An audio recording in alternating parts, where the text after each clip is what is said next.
When I was a little seedling being raised in the big city of Toronto, I always saw the world as a big playground filled with imagination. As the seedling began to blossom into a flower that is ready to inherit the elements of this world, reality began to seep into the roots of this flower.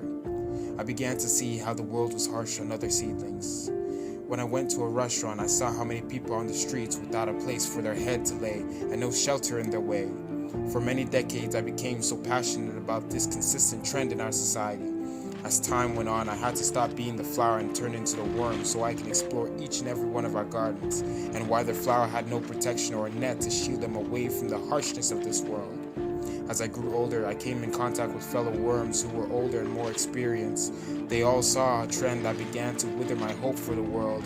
They expressed their concerns and said they were tired of the lack of job opportunities, and I couldn't do anything but agree. I began to think to a certain degree.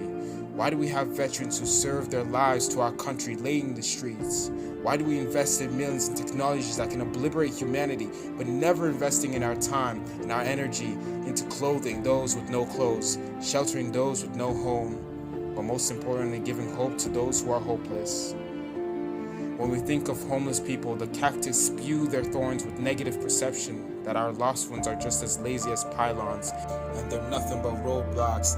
Instead of thinking that way, let us give a map to those who are lost and go more than great lengths to help one another. So our future seedlings will sprout into flowers that are filled with new profound hope in the roots, so our worms will be caterpillared